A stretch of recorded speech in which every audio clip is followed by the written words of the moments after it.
Good morning, जोहार।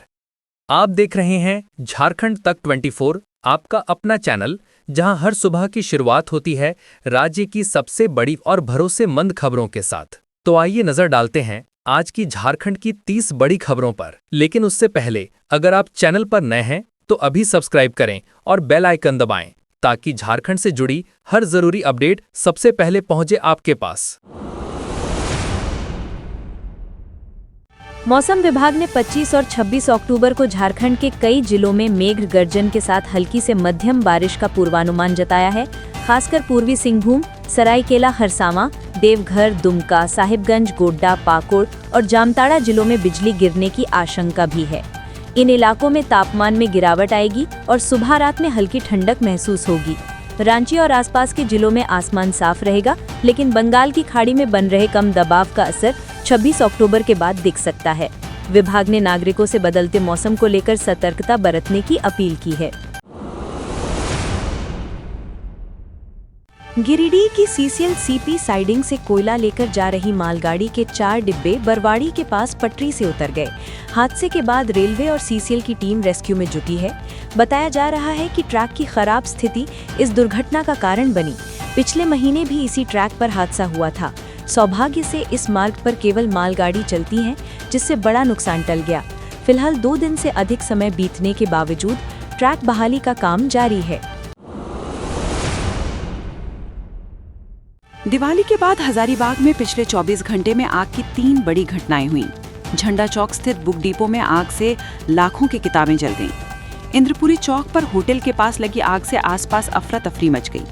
तीसरी घटना कटकमदाग रेलवे स्टेशन के पास हुई, जहां कबाड़ी दुकान में आग लगने से सब कुछ जल गया। दमकल विभाग की टीम ने कड़ी मशक्कत के बाद आग पर काबू पाया। हालांकि आग लगने के कारणों का अब तक पता नहीं चल सका है।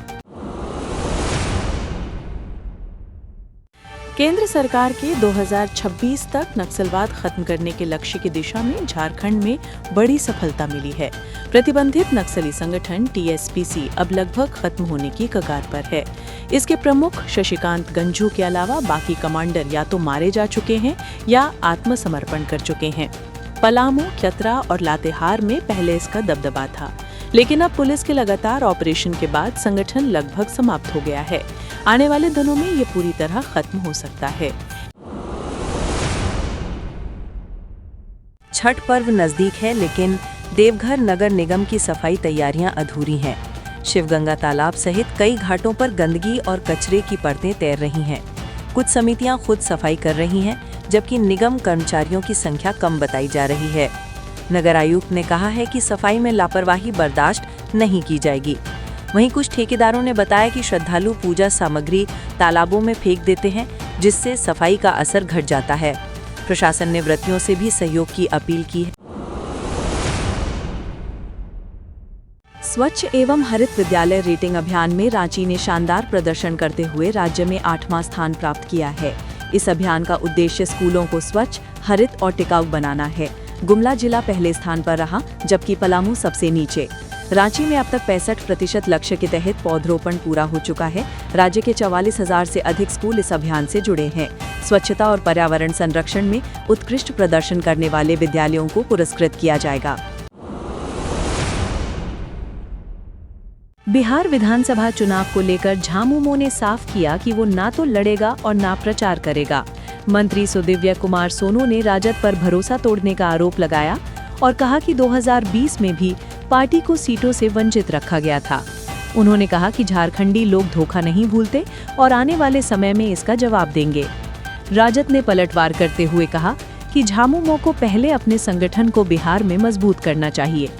कांग्रेस ने विवाद को दुर्भाग्यपूर्ण बताया और संयम बरतने की सलाह दी। रांची नगर निगम क्षेत्र में 12 नए आयुष्मान आरोग्य मंदिर खोलने की तैयारी चल रही है। हर केंद्र पर करीब 2.5 लाख रुपए खर्च होंगे और इनमें डॉक्टर, नर्स, फार्मासिस्ट व ओपीडी की सुविधा होगी। इन आरोग्य केंद्रों से आम लोगों को घर के नजदीक ही मुफ्त जांच और दवा की सुविधा मिलेगी। नगर आयुक्त ने बताया कि ये योजना स्वस्थ झारखंड, समृद्ध झारखंड मिशन के तहत चलाई जा रही है, ताकि कोई भी व्यक्ति प्राथमिक इलाज से वंचित न रहे। पाकुड़ जिले में काली पूजा की भव्यता देखने लायक रही। नित्य काली मंदिर, ग्राम रक्षा खेपा काली मंदिर और शमशान वासिनी मंदिर में देर रात तक पूजा अर्चना चली। हजारों भक्तों ने मां काली का दर्शन किया और पाठा की बलि दी। ये परंपरा पिछले 350 वर्षों से जारी है। खास बात ये कि शमशान काली मंदिर में आज भी बिजली की बजाय मसान की रोशनी में पूजा होती है। पूजा में बिहार और बंगाल से भी श्रद्धालु बड़ी संख्या में पहुंचे। रांची के बेड़ू थाना क्षेत्र में दीपावली की रात पूर्व अपराधी सोमा उरांव की गोली मारकर हत्या कर दी गई। घटना रात 1:15 बजे की बताई जा रही है।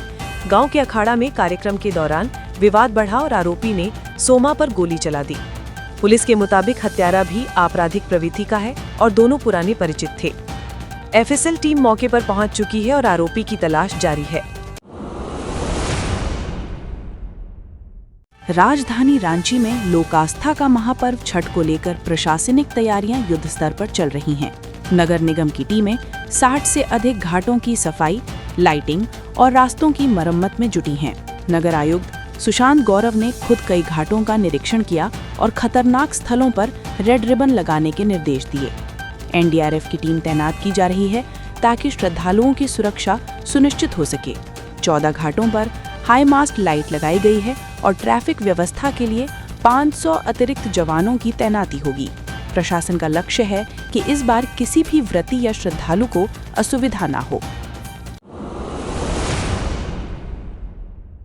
गिरिडीह में छठ पूजा को लेकर तैयारियां जोरों पर हैं। झारखंड सरकार के मंत्री सुदिव्य कुमार सोनू ने सोमवार को अर्गा घाट, मैट्रेस गली समेत कई घाटों का निरीक्षण किया। उनके साथ सदर, एसडीएम, बीडीओ, सीओ और पुलिस अधिकारी मौजूद रहे। मंत्री ने लाइटिंग, सफाई और सुरक्षा व्यवस्था को लेकर अधिकारियों को निर्देश दिए। उन्होंने कहा कि श्रद्धालुओं को किसी प्रकार की असुविधा नहीं होनी चाहिए। नगर निगम और प्रशासन मिलकर घाटों की मरम्मत और स्वच्छता सुनिश्चित कर रहे हैं। गिरिडीह पुलिस केंद्र स्थित शहीद संस्मरण दिवस के मौके पर आज पुलिस संस्मरण दिवस के मौके पर शहीद पुलिसकर्मियों को नमन किया गया। पुलिस अधीक्षक समेत तमाम अधिकारियों और जवानों ने पुष्प अर्पित कर शहीदों को श्रद्धांजलि दी। कार्यक्रम में शहीद परिवारों को सम्मानित किया गया और उन्हें हर संभव सहयोग देने का आश्वासन दिया गया। पुलिस अधीक्षक ने कहा कि शहीदों का बलिदान हमेशा प्रेरणा स्रोत रहेगा। कार्यक्रम के अंत में 2 मिनट का मौन रखकर शहीदों की आत्मा की शांति के लिए प्रार्थना की गई। गिरिडीह जिला प्रशासन की ओर से हर मंगलवार और शुक्रवार को जनता दरबार आयोजित किया जा रहा है। आज उपायुक्त रामनिवास यादव ने दर्जनों फरियादियों की शिकायतें सुनी। भूमि विवाद, पेंशन, राशन और योजनाओं से जुड़ी कई समस्याओं पर तुरंत कार्रवाई के निर्देश दिए गए। कुछ मामलों का निपटारा मौके पर ही कर दिया गया। उपायुक्त ने अधिकारियों से लंबित मामलों को प्राथमिकता देने और पारदर्शी तरीके से निपटाने को कहा। जनता दरबार से आम लोगों में प्रशासन पर भरोसा बढ़ा है। रांची से लेकर रामगढ़ तक आज पुलिस संस्मरण दिवस श्रद्धा और सम्मान के साथ मनाया गया। राजधानी रांची में डीजीपी अनुराग गुप्ता सहित वरिष्ठ अधिकारियों ने शहीदों को नमन किया। 1959 में चीन के हॉट स्प्रिंग में शहीद हुए जवानों की याद में ये दिवस मनाया जाता है। इस वर्ष देश भर में 191 पुलिसकर्मियों ने ड्यूटी के दौरान प्राणों की आहुति दी। पलामू, चतरा और पाकुड़ के वीर जवानों की शहादत को याद करते हुए अधिकारियों ने उनके परिवारों को सहयोग का भरोसा दिया। शहीदों की याद में पूरे राज्य में परेड और पुष्पांजलि समारोह आयोजित किए गए। रांची का बिरसा मुंडा फुटबॉल स्टेडियम अब अंतर्राष्ट्रीय खेल आयोजन के लिए तैयार है। 24 से 26 अक्टूबर तक यहां चौथी साउथ एशियन एथलेटिक्स चैंपियनशिप होगी, जिसमें भारत सहित 6 देशों के 300 से अधिक खिलाड़ी भाग लेंगे। खिलाड़ियों का आना शुरू हो गया है और रांची शहर को खेलमय माहौल में सजाया गया है। सुरक्षा, ट्रैक, वार्म अप एरिया और टाइमिंग सिस्टम की व्यवस्था की गई है। आयोजन समिति ने विदेशी टीमों के स्वागत की विशेष तैयारी की है। इस आयोजन से झारखंड की अंतर्राष्ट्रीय पहचान और मजबूत होगी। पलामू पुलिस लाइन में आयोजित पुलिस संस्मरण दिवस समारोह में जोनल आईजी शैलेंद्र कुमार सिंह और एसपी रीश्मा रमेशन ने शहीद जवानों को श्रद्धांजलि दी। कार्यक्रम में शहीद परिवारों को सम्मानित किया गया और उन्हें हर संभव सहयोग देने का आश्वासन मिला। जोनल आईजी ने कहा कि 1959 में चीन सीमा पर शहीद हुए जवानों की वीरता की याद में हर साल ये दिवस मनाया जाता है। इस वर्ष देश भर में 191 जवानों ने ड्यूटी के दौरान प्राणों की आहुति दी है। कार्यक्रम में बड़ी संख्या में अधिकारी और जवान उपस्थित रहे। हजारीबाग के खिड़गांव स्थित शमशान घाट पर दीपावली की रात विशेष पूजा की गई। यहाँ शमशान काली मंदिर में हर साल तांत्रिक साधक सिद्धि प्राप्त करने आते हैं। कहा जाता है कि यह मंदिर पंचमुंडी आसन के कारण तंत्र विद्या का प्रमुख स्थल है। इस दिन यहाँ महिलाओं का प्रवेश वर्जित रहता है और केवल साधक ही भूमिगत गर्भगृह में प्रवेश कर सकते हैं। हजारीबाग की शमशान काली को मनोकामना पूर्ण करने वाली माता माना जाता है। दीपावली की रात यहाँ भक्तों की भीड़ और तांत्रिक साधकों की साधना का अद्भुत संगम देखने को मिला।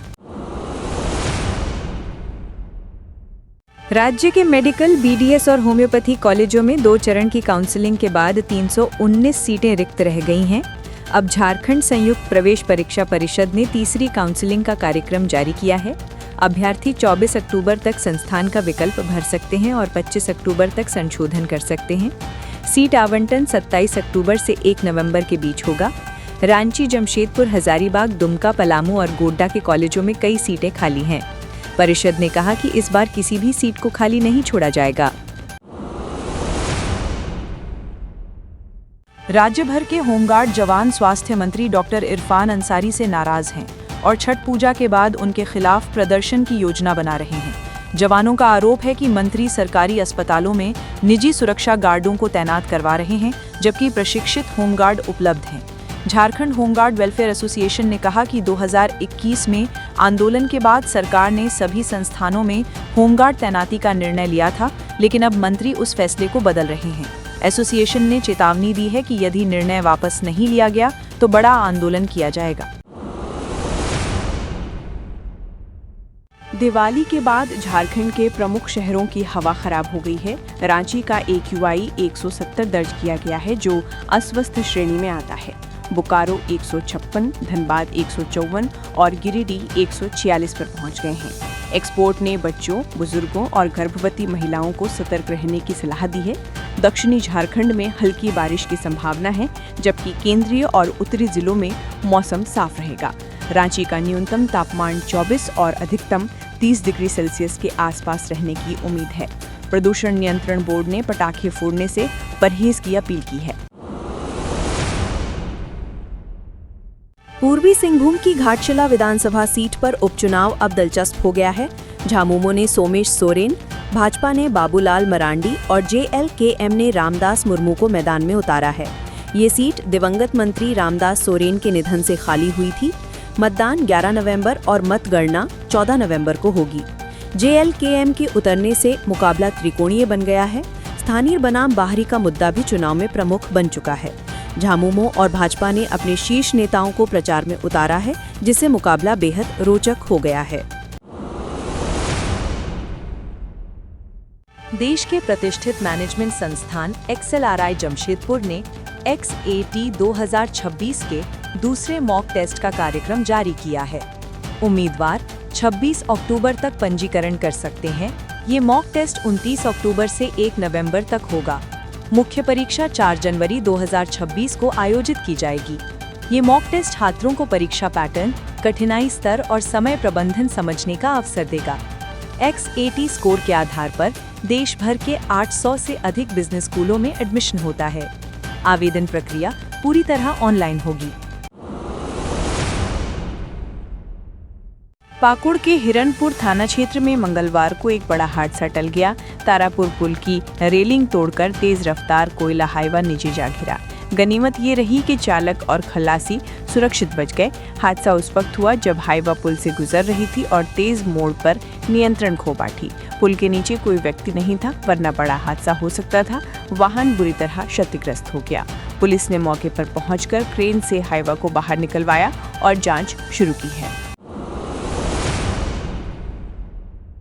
दीपावली की शाम छतरपुर के रामगढ़ गांव में पुरानी NH 98 पर एक टेम्पो ने बाइक को जोरदार टक्कर मार दी। हादसे में राकेश कुमार यादव की मौके पर मौत हो गई, जबकि उसका बहनोई सुरेंद्र यादव गंभीर रूप से घायल है। दोनों को अनुमंडलीय अस्पताल ले जाया गया, जहां से सुरेंद्र को मेदिनीनगर रेफर किया गया। टेम्पो चालक दुर्घटना के बाद फरार हो गया। मृतक राकेश 2 बच्चों का पिता था और दीपावली मनाने घर आया था। पुलिस फरार चालक की तलाश में जुटी है। 800 पार्टी के केंद्रीय उपाध्यक्ष प्रवीण प्रभाकर ने झामुमो पर तीखा हमला बोला है। उन्होंने कहा कि बिहार चुनाव में राजद कांग्रेस ने झामुमो को उसकी औकात दिखा दी है। तेजस्वी यादव ने झारखंड मंत्री संजय यादव के पुत्र को टिकट दिया, लेकिन झामुमो को एक सीट भी नहीं दी गई। प्रभाकर ने कहा कि अगर झामुमो में स्वाभिमान है तो उसे तुरंत गठबंधन से बाहर निकलना चाहिए। उन्होंने झामुमो को झारखंड विरोधी ताकतों के साथ होने का आरोप लगाया और कहा कि ये गठबंधन अवसरवादी है। गिरिडीह जिले में मनरेगा योजना के तहत करीब 8 करोड़ रुपए के घोटाले का मामला फिर सुर्खियों में है। सरकार के आदेश पर अब आरोपियों के खिलाफ एफआईआर दर्ज होने की तैयारी है। जांच में पाया गया कि सदर प्रखंड में आवंटित राशि से 8 गुना अधिक निकासी की गई थी। बीडीओ, मुखिया और अभियंताओं को पहले मामूली जुर्माना लगाया गया था, लेकिन अब आपराधिक कार्रवाई की जा रही है। 4 पंचायतों करहरबारी, गादी श्रीरामपुर, अगदोनी कला और बदगुंदा खुर्द के खिलाफ वसूली के आदेश दिए गए हैं। देवरी ओपी पुलिस ने मंगलवार को अवैध शराब के कारोबार पर शिकंजा कसते हुए 3 गांवों में एक साथ छापेमारी की। देवरी कला, पूर्णाडीह और बालीबेघा में पुलिस ने लगभग 400 किलो जावा महुआ और 9 लीटर तैयार देशी शराब जब्त की। सभी बरामद सामग्री को मौके पर नष्ट कर दिया गया। जब्त वस्तुओं की कीमत करीब 22,000 रुपए बताई गई है। पुलिस ने इस मामले में प्राथमिकी दर्ज कर ली है। कार्यवाही के बाद इलाके में अवैध शराब कारोबारियों में हड़कंप मच गया है। छठ पूजा के लिए रांची से पटना जाने वाली सभी ट्रेनों में टिकट मिलना लगभग असंभव हो गया है। हटिया पटना, वंदे भारत, जनशताब्दी और मौर्य एक्सप्रेस में लंबी वेटिंग लिस्ट है। रेलवे ने स्पेशल ट्रेनें तो चलाई हैं, लेकिन वे भी फुल हैं। वंदे भारत के चेयर कार में 58 और जनशताब्दी के सेकंड क्लास में 200 वेटिंग टिकट दर्ज हैं। टिकट न मिलने से यात्री बस और निजी वाहन की ओर रुख कर रहे हैं। वहीं रांची पटना फ्लाइट किराया भी 2 गुना हो गया है। बिहार विधानसभा चुनाव को लेकर महागठबंधन में खटास खुलकर सामने आ गई है। झारखंड के मंत्री और झामुमो नेता सुदिव्य सोनू ने राजद कांग्रेस पर धोखाधड़ी का आरोप लगाया। उन्होंने कहा कि झामुमो को सीट नहीं देना गठबंधन धर्म का उल्लंघन है। राजद प्रवक्ता कैलाश यादव ने पलटवार करते हुए कहा कि ऐसी भाषा अशोभनीय है। झामुमो ने अब बिहार चुनाव से खुद को अलग करने का ऐलान किया है। सुदिव्य ने चेताया कि पार्टी गठबंधन की समीक्षा करेगी। इस विवाद से महागठबंधन की एकता पर सवाल खड़े हो गए हैं। आप देख रहे हैं झारखंड तक 24, आपका अपना चैनल।